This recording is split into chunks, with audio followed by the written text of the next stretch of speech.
Simon Beckett had been a police officer for over 20 years, the kind of man who had seen enough of the world to appreciate peace and quiet when he found it.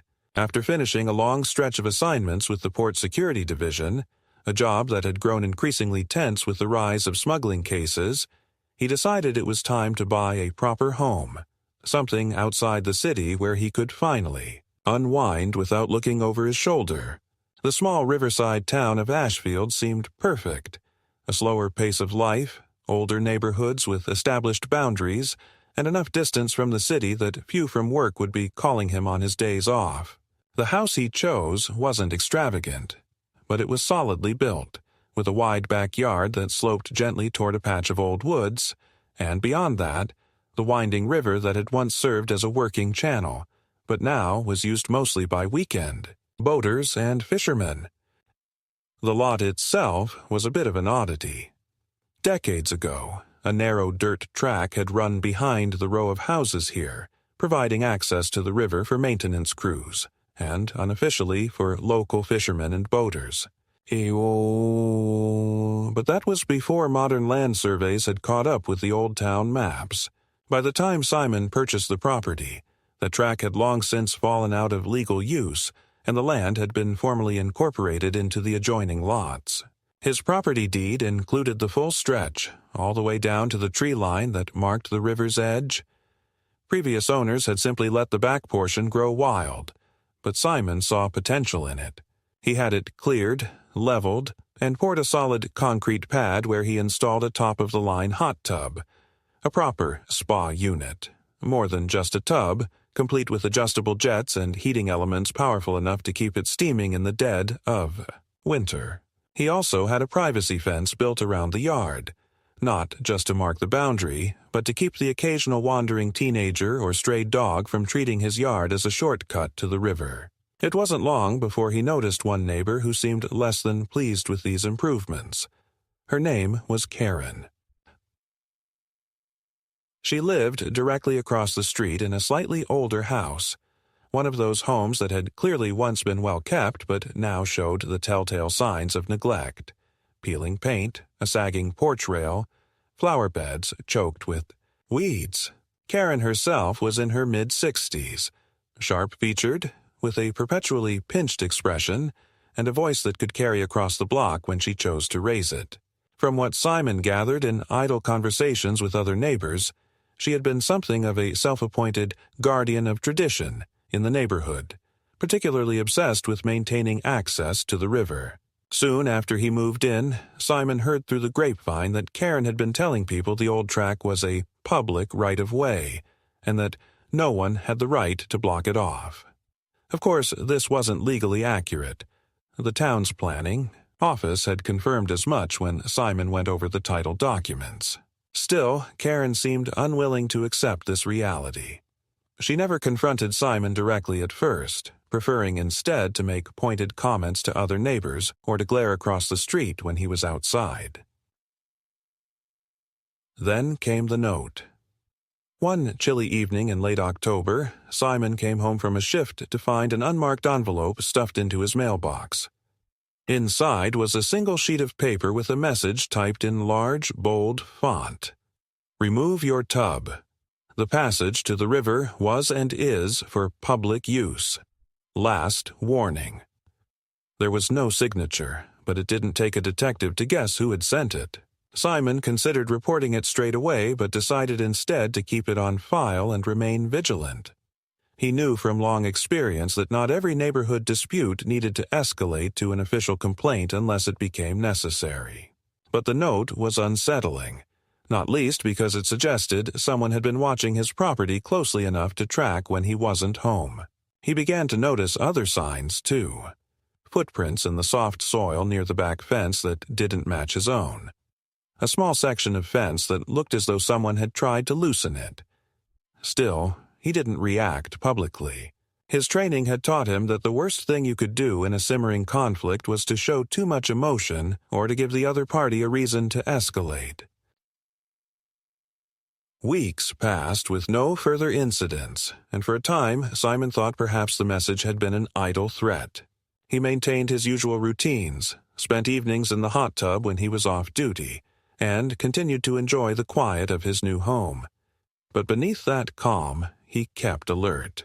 He double-checked the locks on the gates, made sure the outdoor lights and motion sensors were all in working order, and informed a trusted colleague of the situation, just in case anything more serious developed. Then came the night everything changed. It was a Friday in early November, clear but cold, the kind of night when the steam rising from the hot tub seemed almost luminous against the dark sky.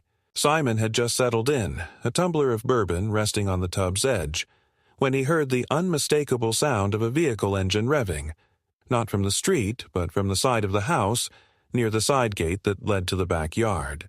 The engine noise grew louder, closer, and before he could react, the gate shuddered violently as a vehicle, an SUV, from the sound of it, rammed through.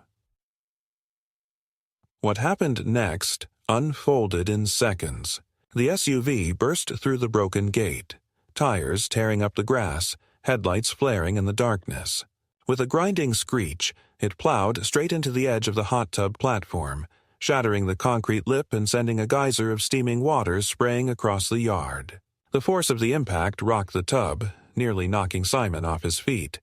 He scrambled out, heart pounding, soaked and freezing in the night air. The driver's door flew open and out stumbled Karen, wild-eyed, her hands shaking as she pointed at Simon and screamed, "You're trespassing! You're blocking the public road! I told you!" Simon, still dripping wet, didn't waste a second. Training kicked in. He grabbed his radio from the patio table and keyed the emergency channel. Unit 17 requesting immediate backup. Private residence, vehicle intrusion, possible deliberate property damage. Suspect unseen. His voice was calm, clipped, professional. Karen, meanwhile, seemed only to grow more unhinged, alternately shouting at Simon and pacing around the wreckage, gesturing toward the shattered fence and the mangled tub as though presenting evidence. Within minutes, the first patrol units arrived, lights flashing in the dark. Officers quickly secured the scene, moving Karen away from the wrecked SUV and taking her initial statements while another officer checked on Simon. Through it all, Simon remained professional. He gave his statement clearly and without embellishment, providing the officers with the previous threatening note as evidence. Karen continued to protest loudly, insisting that she had every right to drive down the old road, and that Simon was the one at fault for illegally blocking it. It was, Simon knew, only the beginning. This was no longer a matter of neighborly tension. It had escalated into a criminal matter, and he intended to handle it exactly as the law required, by the book, without personal involvement beyond his role as the victim. What he didn't yet realize was just how tangled the situation would become, and how far some people were willing to go to get what they wanted. Karen stood on the edge of Simon's destroyed backyard, shouting incoherently as two officers tried to calm her down, their hands half raised in a calming gesture. Oh, her SUV sat crookedly on the ruined concrete pad, the hood crumpled, steam hissing from the engine bay where the radiator had burst. Water from the broken hot tub pooled around the wreck, soaking into the ground and mixing with the splintered wood of the fence. Despite the late hour, a few curious neighbors had come out onto their porches, drawn by the flashing lights and the unmistakable sound of disaster. Simon remained near the patio, towel wrapped around his waist, arms crossed over his chest against the cold, his police badge tucked away with the rest of his clothes. He had no intention of escalating the situation by flashing it now. He understood well enough that the presence of an officer in an official capacity changed the dynamics of any incident. And here he was, first and foremost, the victim. Let the patrol officers handle it. The officer in charge, a tall woman with a deliberate, measured way of speaking, separated Simon and Karen quickly. Karen was ushered toward the front of the house, still muttering angrily under her breath, while another officer took down Simon's statement in a calm, methodical manner. Simon explained what had happened from his perspective. The sudden sound of an engine, the crash through the gate, the impact with the hot tub, Karen's subsequent outburst. When asked if he had any idea what could have provoked her, He hesitated briefly before describing the anonymous note he had received weeks earlier, which he now handed over in a clear plastic evidence bag he had kept in his office. The officer took the bag, glancing over the note, her brow furrowing. "You sure she's the one who left this?" she asked, keeping her voice low enough that Karen couldn't overhear from across the yard. "No," Simon admitted, "but given her previous complaints about the backyard and the old path, I'd say it's a reasonable suspicion." The officer nodded, tucking the evidence bag into her jacket. "We'll log it. It'll help establish a pattern if she's made other threats." Karen, meanwhile, was demanding that the officers take her side, insisting she had every right to drive through what she still called the old road, which she claimed had been there before. Any of them were even born. She gestured wildly toward the back of Simon's property, talking about rights of way and historic use, none of which made much sense. The officers humored her, jotting down notes, but Simon could see they weren't buying it. Too many elements didn't add up. The force of the impact, the absence of brake marks on the grass, the fact that Karen had apparently driven onto private property at night without lights on, from the side street, and with no legitimate cause to be there. After nearly an hour, with statements collected and the scene photographed thoroughly, Karen was placed in the back of one of the cruisers. Not under arrest yet, Simon noted, but she was being detained for questioning. Her vehicle was towed away, and Simon watched in silence as the wrecked SUV was hauled out of the ruined yard, leaving deep gouges in the mud and a trail of broken debris behind. As the last of the flashing lights disappeared down the street, Simon stood alone in the wreckage of what had been his quiet refuge. The fence would need to be rebuilt. The hot tub was a total loss, and there was no telling what damage had been done to the underground plumbing. It wasn't just the physical destruction that gnawed at him, though. It was the knowledge that this wouldn't end here.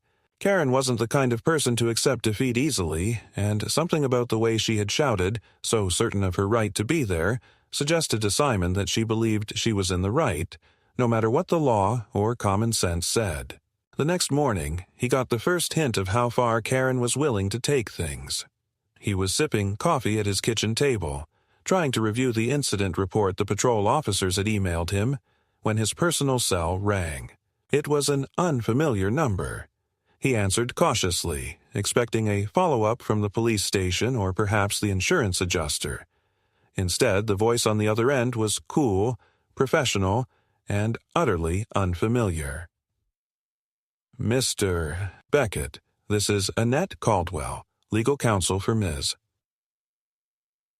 Karen Duvall. I'm calling to inform you that my client intends to pursue legal action against you for damages sustained to her person and property as a result of last night's incident."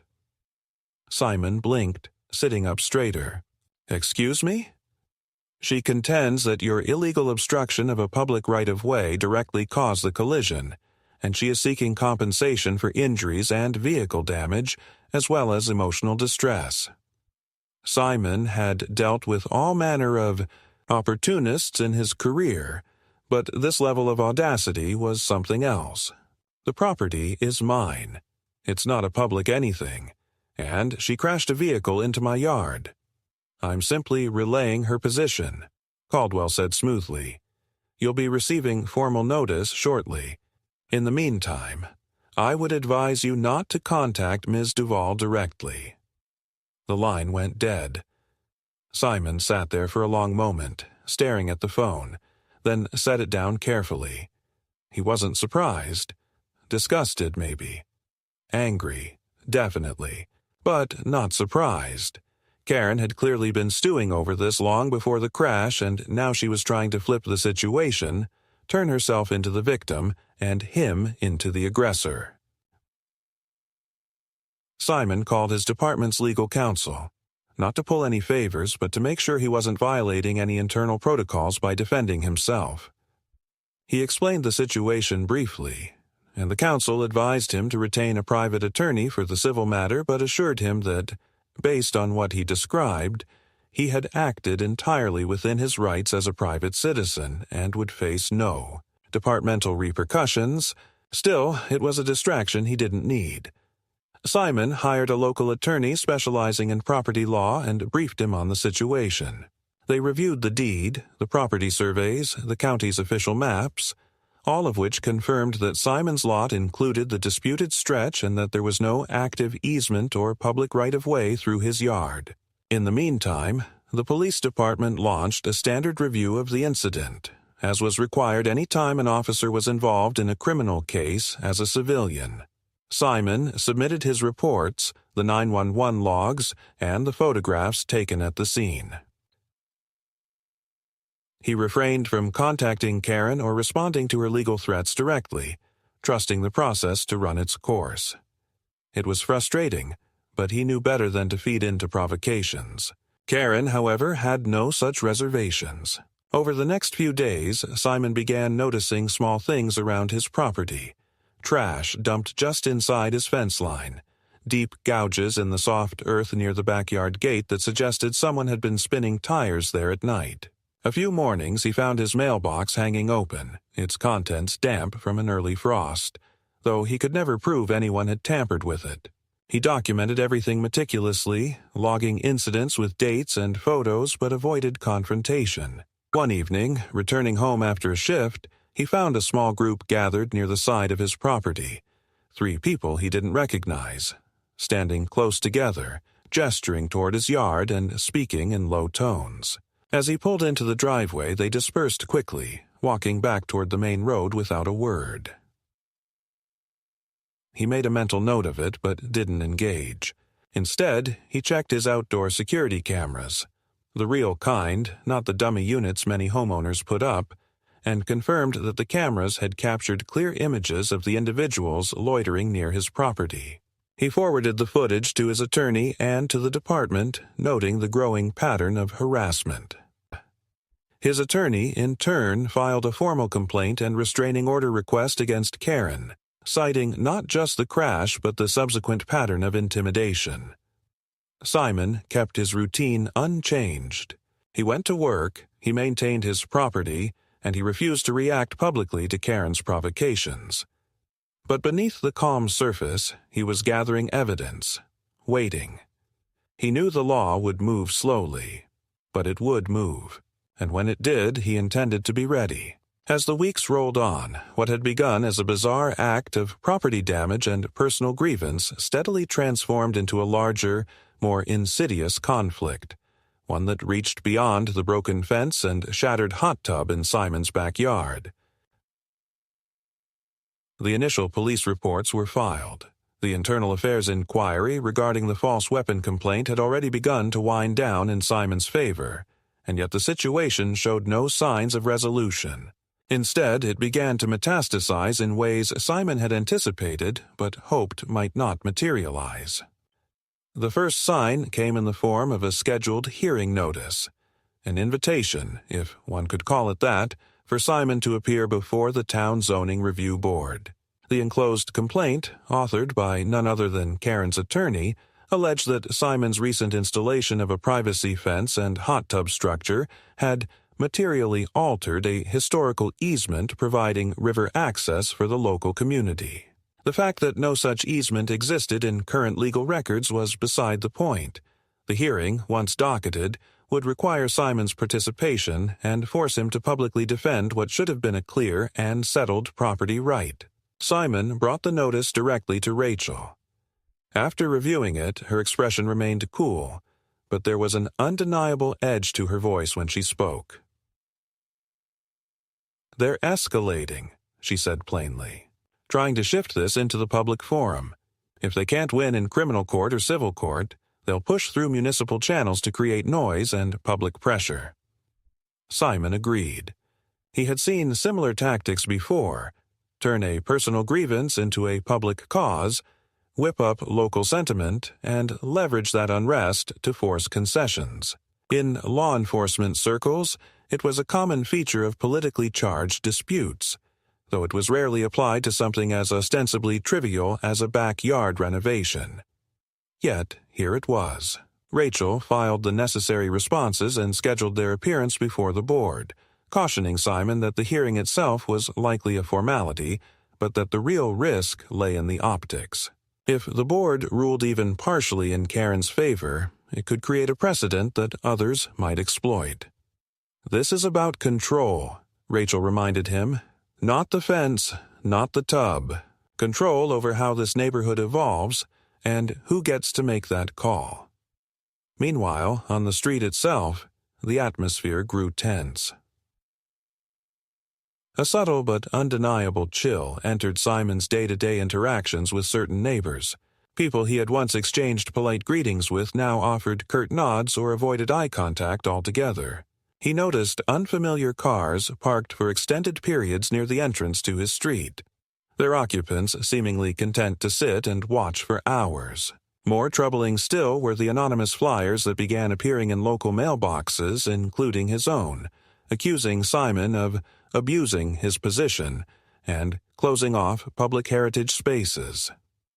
The rhetoric was inflammatory, laced with just enough vague, legal jargon to confuse the uninformed, and it was clear to Simon that someone, likely more than just Karen, was coordinating a campaign to turn public sentiment against him. The timing of these developments was hardly coincidental. Around the same time, Simon's insurance company contacted him to inform him of an unexpected development. An anonymous party had filed a complaint regarding the structural integrity of his hot tub installation, citing unspecified violations of local safety codes. While the claim was baseless, it triggered an automatic review process that delayed his insurance claim for repairs. In short, the strategy was clear: create enough bureaucratic friction to wear him down financially and emotionally. Yet, through it all, Simon remained methodical. He documented every new incident meticulously, forwarding reports to Rachel and maintaining detailed personal logs. He submitted public records requests regarding the zoning complaint and unearthed a paper trail that strongly suggested the so-called heritage claim had originated from a small but organized group advocating for increased public access to riverfront properties, an initiative tied, unsurprisingly, to a handful of local business interests with designs on commercializing the area. Still, even as the broader dimensions of the conflict became clearer, Simon's most immediate concern remained Karen herself. Her behavior was increasingly erratic. She was observed more than once pacing along the property line late at night, muttering audibly to herself. On another occasion, a neighbor quietly informed Simon that Karen had been overheard in a local cafe bragging that she would see to it that he was driven out of the neighborhood. The remarks were disturbing, but not actionable on their own. Then came an incident that shifted the tone of the entire conflict. Late one evening, as Simon returned home from a shift, he found a strange object placed deliberately on his front porch. A small, rusted padlock wrapped in twine, with a crude note attached that read simply, "You can't lock us out forever." The symbolism was unsubtle and ominous. Simon treated it as a credible threat and reported it immediately. Crime scene techs dusted for prints but found none, and while the object itself lacked direct evidence, the message was clear enough. This was no longer about public access or property rights. It was about personal intimidation. The escalation prompted Simon to take additional security measures. He coordinated with the department's community safety liaison to arrange for temporary mobile surveillance units to be deployed in the vicinity of his property. Unlike personal cameras, these were department-managed and legally documented, providing an additional layer of deterrence and, more importantly, a chain of custody for any evidence they might capture. Rachel, meanwhile, advised filing for a restraining order against Karen on the basis of escalating harassment and credible threats. Though a restraining order would not solve the larger issue, it would establish a clear legal boundary and provide grounds for immediate enforcement should further incidents occur. Simon agreed, and within days the necessary petitions were filed. Karen's response, once she was served, was as dramatic as it was predictable. She staged an impromptu protest on the street outside Simon's home, waving handwritten signs and shouting accusations of corruption and abuse of power. A small cluster of her supporters, perhaps a dozen at most, joined her, creating a noisy spectacle that drew the attention of local media. Simon, following Rachel's advice, remained inside and made no public statement. The department's public information officer later issued a brief, factual press release confirming the legal steps taken and the ongoing nature of the investigation. Privately, Simon felt the strain. It was one thing to face hostility in the line of duty. It was another to become a target in one's own neighborhood. Yet he remained resolute. He had faced worse in his career, far worse, and he would not be bullied into retreating from a fight grounded in principle and law. Still, as the calendar crept toward the zoning board hearing, Simon understood that the battle was far from over. The forces arrayed against him were persistent and increasingly organized. The question was no longer whether they would continue to escalate, but how, and whether the law, moving at its sometimes frustratingly deliberate pace, would be enough to contain them before further damage was done. The morning of the zoning board hearing arrived under a dull gray sky, the kind that seemed to press low over the rooftops and settle into the bones. Simon had prepared thoroughly in the days leading up to it, working closely with Rachel to ensure that every relevant document, every certified survey, and every piece of evidence was not only accurate but unassailable. Yet, as he sat in the modest council chamber, waiting for the proceedings to begin, he couldn't shake the weight that had settled across his shoulders. This was no longer about a personal dispute with Karen. It was clear now that she was only the most visible element of a broader effort, one that had managed to bend local political machinery to its will, at least enough to force this hearing onto the calendar. When the hearing was called to order, Simon remained outwardly composed. The board itself consisted of 5 members, 2 longtime local residents whose sympathies Simon had little doubt about, 1 newly appointed member with a reputation for procedural rigor, and 2 relative unknowns. Karen arrived flanked by her attorney and 2 individuals Simon recognized from earlier River Heritage meetings, local business owners with a vested interest in opening the riverfront for commercial tours. The alignment of interests was now plain for all to see. The hearing began predictably, with Karen's attorney presenting a narrative that painted her client as a lifelong steward of community access rights, now unjustly impeded by Simon's aggressive development of the property.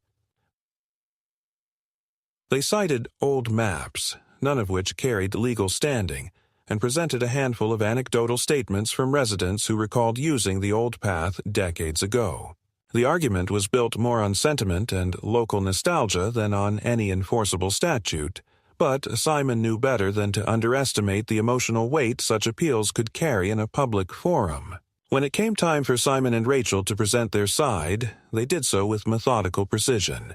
Rachel outlined the legal chain of title, the certified surveys confirming the property boundaries, and the absence of any recorded easement or right-of-way in municipal or county records. Simon's own statement was concise and factual, devoid of personal attacks. He reiterated that his actions had been fully compliant with local codes and property laws, and that the so-called heritage access argument was both factually and legally baseless.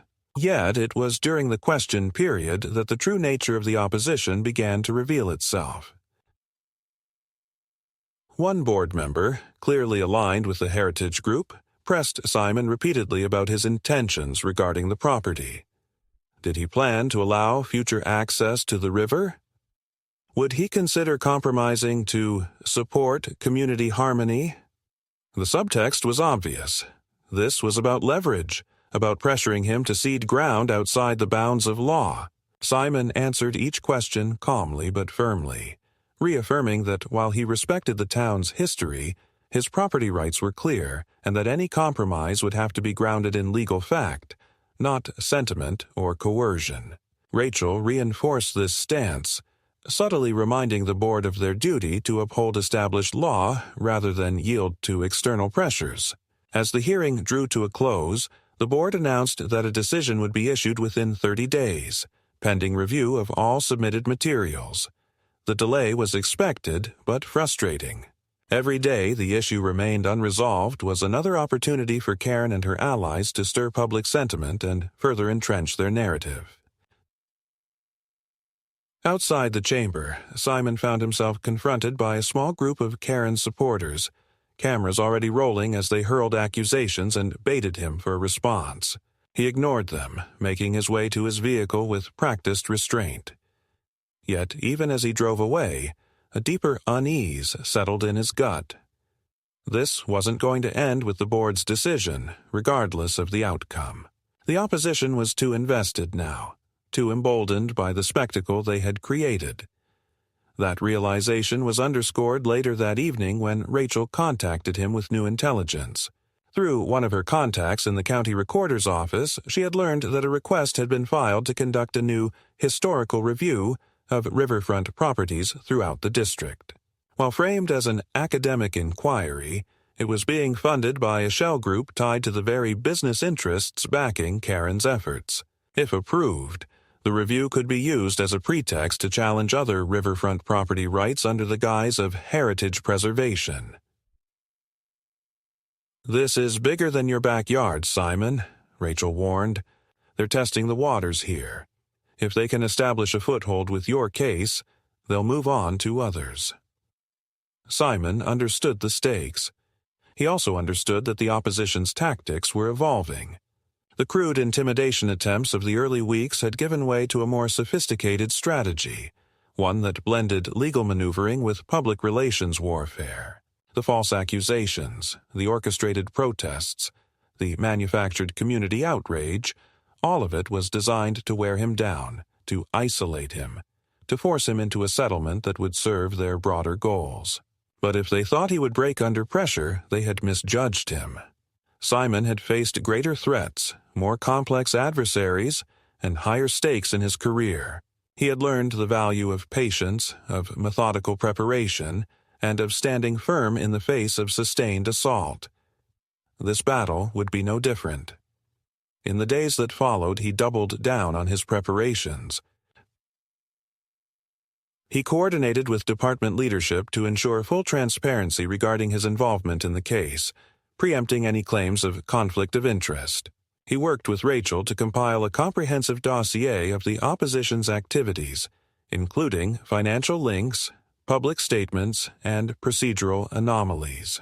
And he maintained his personal routines, refusing to cede his daily life to fear or intimidation. Yet even as he moved through these calculated steps, Simon remained acutely aware that the conflict was nearing a critical juncture. The opposition had shown their willingness to escalate, and with the board's decision pending and the Heritage Review effort underway, the next phase promised to be even more volatile. Whatever came next, he would be ready. But the path forward would demand not just resilience, but clarity, strategy, and an unyielding commitment to principle. The month that followed the zoning board hearing was a masterclass in calculated escalation. Though Simon had anticipated further moves from Karen and her increasingly visible network of supporters, the speed and sophistication of their efforts exceeded even his expectations. The opposition was no longer content to rely on sporadic protests and vague public statements. They were moving with a deliberate strategy now, leveraging every available avenue to pressure, discredit, and ultimately isolate him. The first salvo came in the form of a sudden audit notice delivered by the town's building inspection department. Ostensibly triggered by an anonymous complaint, the notice alleged a range of supposed code violations related to Simon's hot tub installation, the privacy fence, and even minor landscaping features along his property line. The language was carefully couched in procedural neutrality, but the volume of citations and the aggressive deadlines made the intent clear: to bog Simon down in bureaucratic quicksand, force him into costly compliance reviews, and create a paper trail of non-compliance that could be weaponized in future proceedings. Rachel responded with swift precision, filing formal objections and demanding a full accounting of the complaint's origins. Yet even as that battle began to unfold, another front opened. A local online news outlet, previously indifferent to the neighborhood dispute, published a breathless exposé framing Simon as an abusive law enforcement officer who was exploiting legal loopholes to privatize community resources. The article was riddled with inaccuracies and anonymous quotes, but its impact was immediate. Within days, Simon found himself the subject of a growing storm of social media attacks, many of them amplified by accounts clearly linked to the same business interests backing the heritage access push. The psychological toll of this campaign was undeniable. While Simon maintained his professional composure in public, the constant barrage of attacks, the undercurrent of hostility from certain neighbors, and the sheer exhaustion of managing multiple simultaneous legal and procedural battles weighed heavily. Nights brought little respite.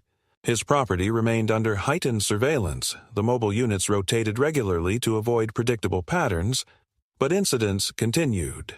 Flattened tires, deliberate damage to landscaping, even a crude smear of paint across his front door into being. Bitterly cold morning. Through it all, Simon adhered to the principles that had guided his career. Document everything, engage through proper channels, and never respond in anger. But even the most disciplined mind cannot remain entirely unaffected. Moments of doubt crept in during the quiet hours. Was this fight truly worth the mounting personal cost? Would victory, even if achieved, come at too high a price? Those questions loomed large when Rachel brought him unsettling new intelligence. Through her network of contacts, she had confirmed that the Heritage Review Initiative had gained traction within certain circles at the county level. A preliminary committee had been formed, and while its official mandate remained vague, there was little doubt that its true purpose was to create a legal foundation for challenging private riverfront ownership across the region. Worse, several members of the committee had known ties to the very businesses that stood to benefit most from expanded river access. "This is a land grab, Simon," Rachel said bluntly during one of their late-night strategy sessions. He dressed up in heritage language, but make no mistake, if they succeed here, they'll have a template to roll out across the county. For Simon, the stakes had crystallized. What had begun as a personal property dispute was now part of a broader battle over property rights and the integrity of legal boundaries. To back down now would not merely be a personal concession, it would set a dangerous precedent for every property owner in similar circumstances. Armed with this clarity, Simon expanded his efforts. He engaged a specialist in property law with experience in combating coordinated land use campaigns. Together with Rachel, they began constructing a comprehensive counteroffensive, one that combined legal action, strategic public outreach, and behind-the-scenes advocacy with key decision-makers.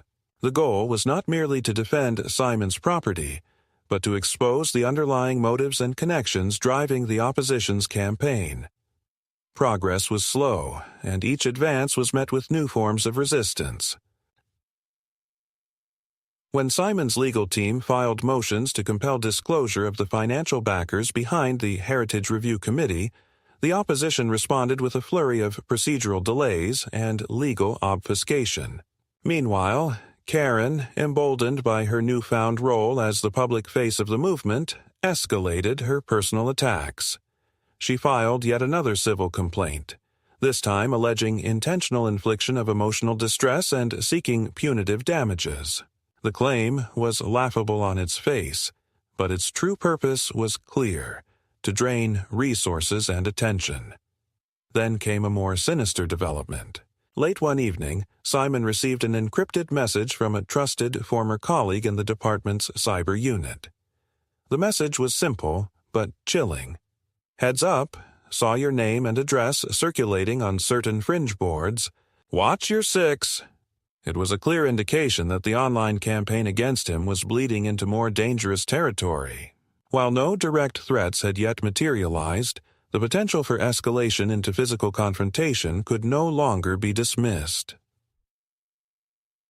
Simon responded with characteristic discipline.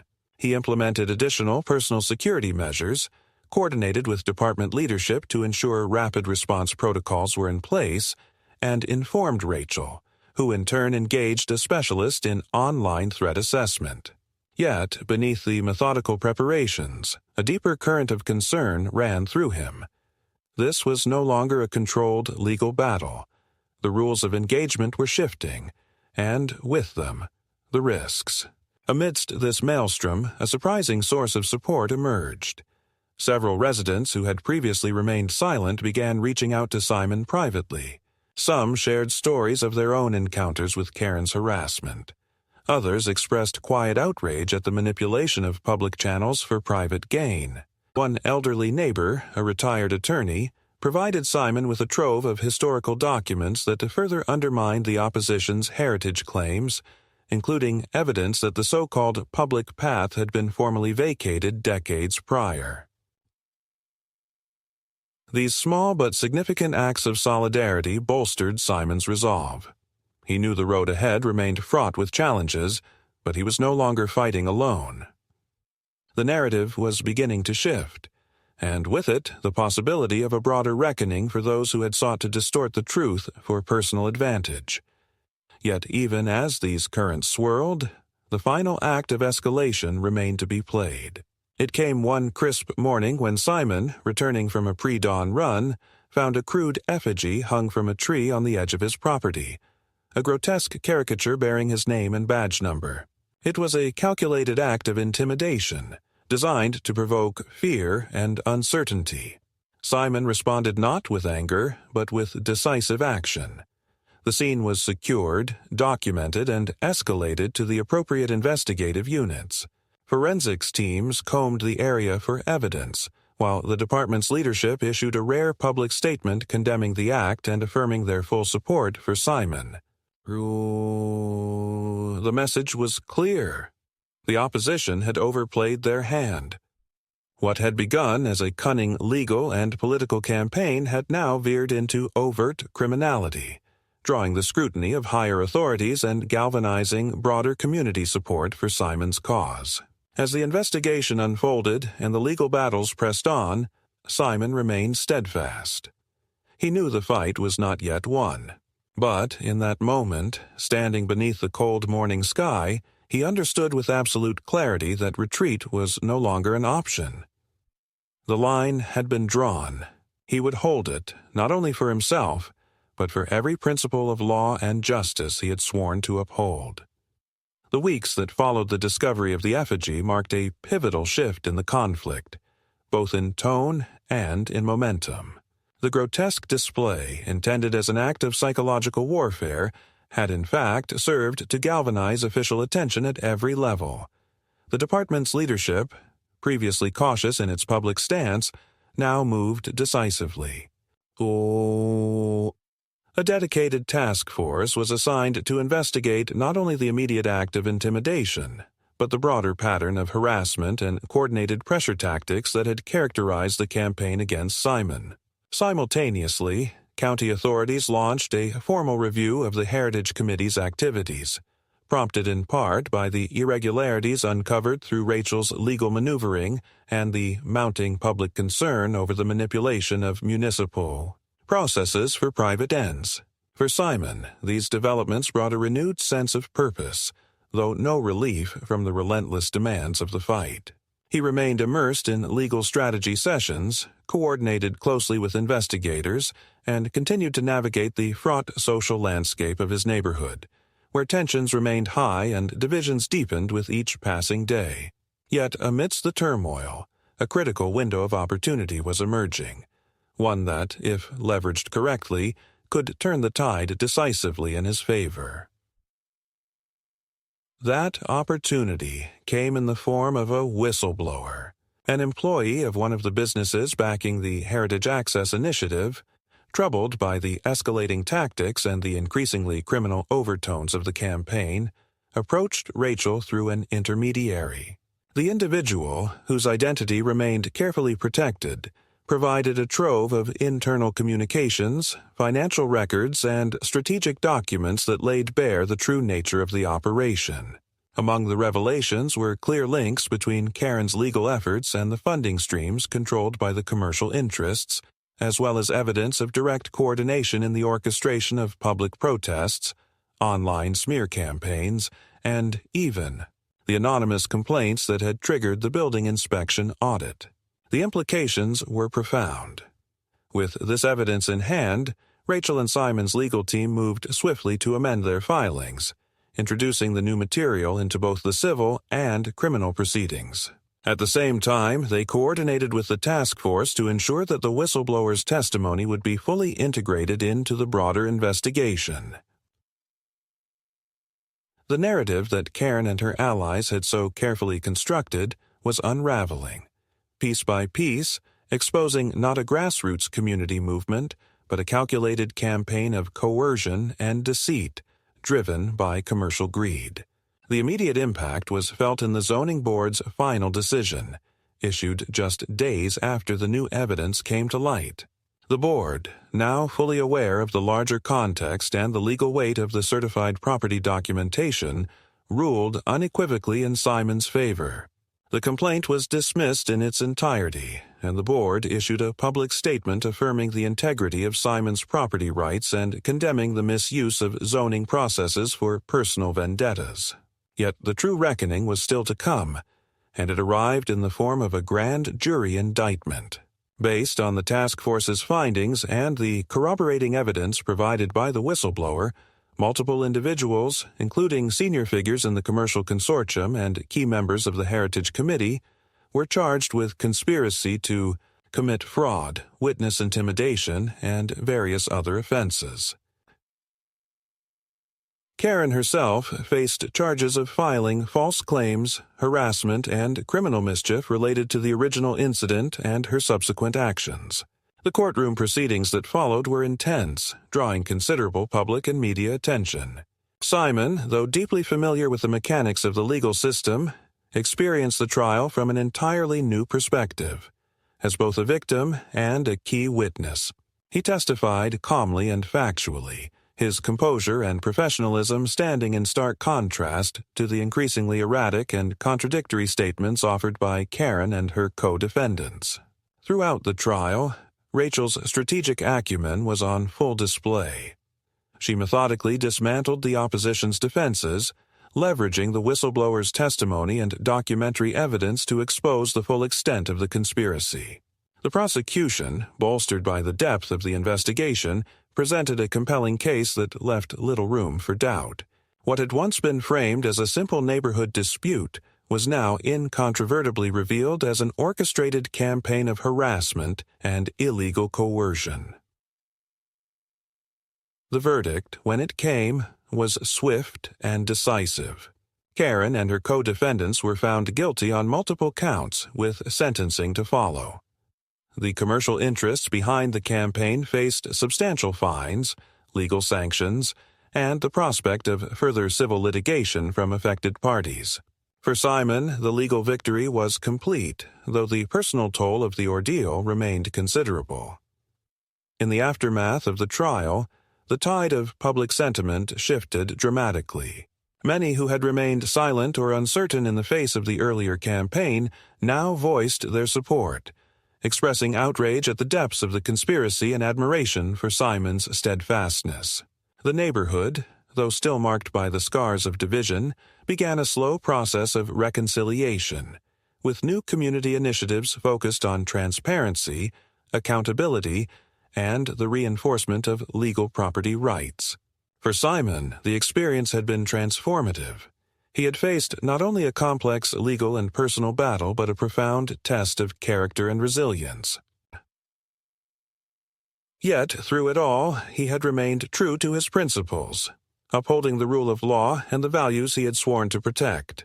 The fight had been grueling, but the victory was earned, and it stood as a testament to the power of integrity in the face of corruption and coercion. As he stood once more in his restored backyard, the repaired privacy fence and a new hot tub in place, Simon reflected on the long road he had traveled.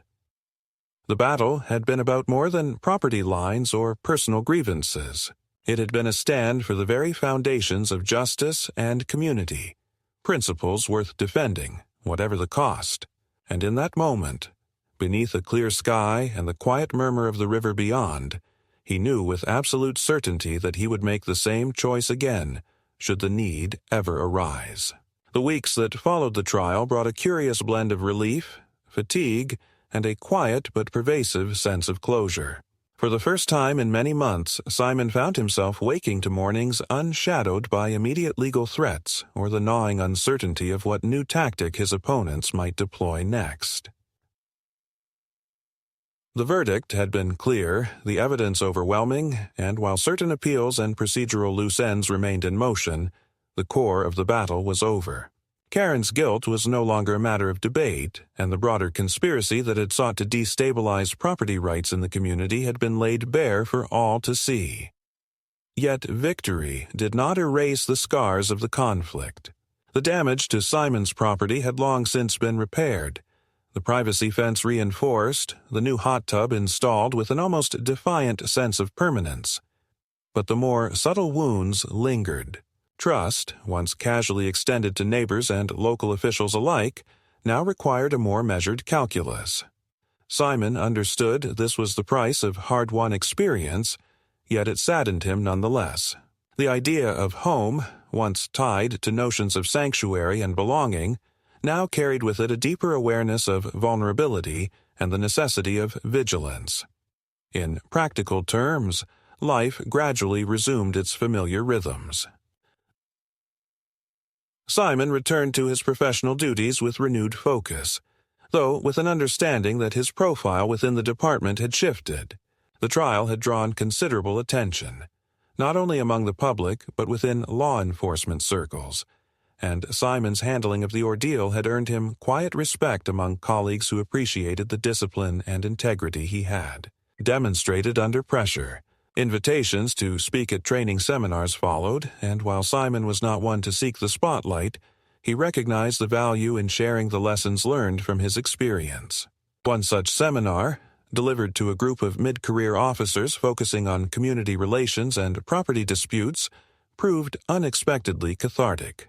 In recounting the events of the past year, Simon articulated for the first time the broader themes that had emerged from the conflict: the importance of procedural rigor, the dangers of unchecked populist narratives, and the critical role of resilience in maintaining both personal integrity and public trust.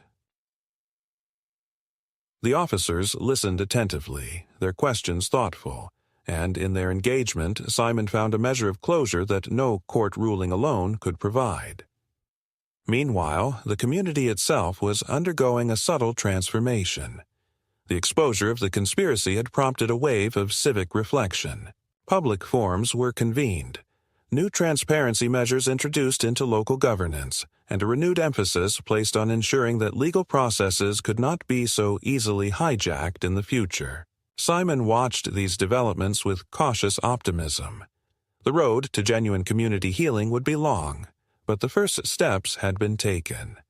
As for Karen, her fate was unfolding along a more predictable arc. Following her conviction, she faced not only legal penalties but social ostracism. Once a self-styled guardian of community heritage, she now found herself isolated, her former allies distancing themselves in the face of overwhelming public condemnation. Her property, once the locus of her neighborhood influence, was quietly put on the market, and whispers circulated that she intended to leave town entirely. Simon felt no triumph in this outcome, only a somber recognition of the consequences of unchecked obsession and the corrosive power of misplaced zeal. In his own home, Simon embraced a return to simplicity. The backyard, once a battleground, became again a place of quiet reflection. The evenings spent in the hot tub, under the open sky with the distant murmur of the river, took on a new resonance, not merely as moments of rest, but as affirmations of the principles he had fought to uphold. Ownership, stewardship, justice, these were not abstract ideals but lived realities, fragile and precious and worth defending with unwavering resolve. Over time, as the seasons turned and the legal aftershocks faded into the background, Simon allowed himself to look forward with renewed clarity. The fight had changed him, tempered his perspectives, but had not broken his faith in the possibility of community grounded in mutual respect and the rule of law. And while he remained prepared for whatever future challenges might arise, he did so with the hard-earned wisdom that true strength lay not in confrontation for its own sake, but in the steadfast commitment to what was right, even when doing so demanded everything one had to give. Oh. In the end, Simon's story was not one of revenge or personal glory. It was, as he understood now, a testament to endurance and the quiet power of principle in a world too often swayed by noise and spectacle. And as he sat once more beneath the starlit sky, the river flowing beyond, he knew with a calm certainty that he would meet whatever came next with the same resolve that had carried him through the darkest chapters of the year now behind him.